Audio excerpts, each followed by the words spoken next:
पैदा हुए थे अमावस्या, आधी अंधेरी रात, लेकिन तिथि बदल गई और उस दिन पूरे विश्व में दिवाली मनाई गई थी।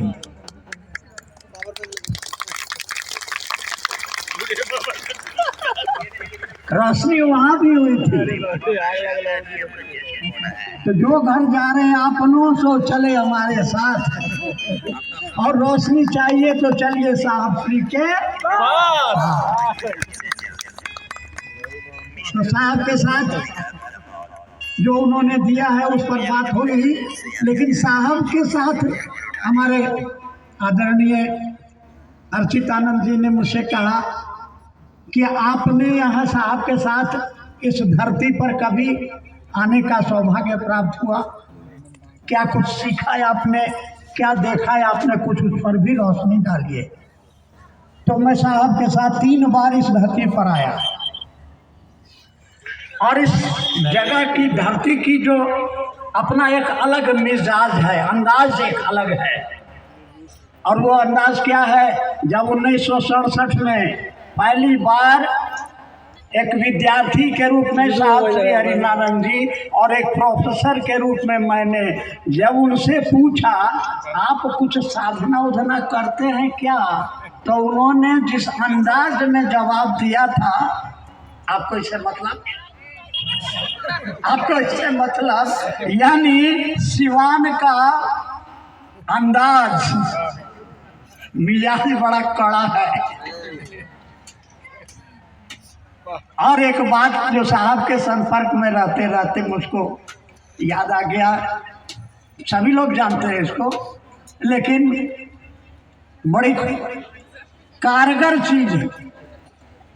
एक बार पूरे विश्व की भाषाओं का एक सम्मेलन हुआ कि अपनी बात को सबसे से कम शब्दों में कहने में किस भाषा में महारत है।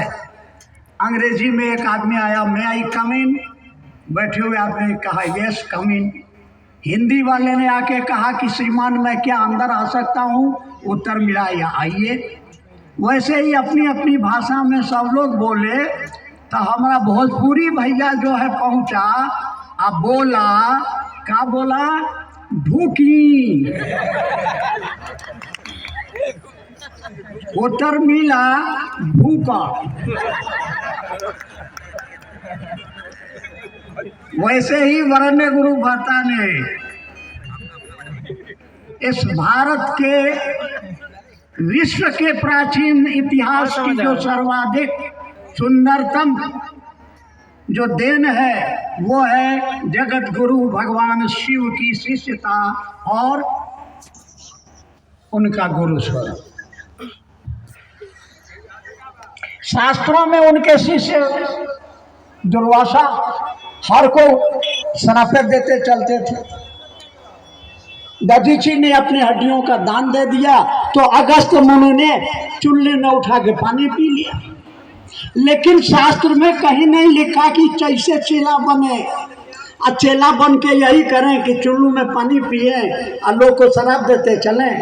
ये 5000 साल 10,000 साल पुरानी हमारी जो जगत गुरु भगवान शिव की शिष्यता की अवधारणा है, इसको सही रूप में प्रकट करने का श्रेय जाता है वरेण्य गुरु भ्राता साहब श्री हरिनारायण जी को। और उन्होंने एक शब्द दिया, छोटा सा शब्द दिया, वो है गुरु की दया। जैसे ढूकी उत्तर मिला ढूक। महादेव से केवल यह कहना कि हे महादेव तू हमार गुरु हम तहार चेला, दया करी सरकार, दया करी, और कुछ नहीं, मात्र दया। और ये दया क्या है?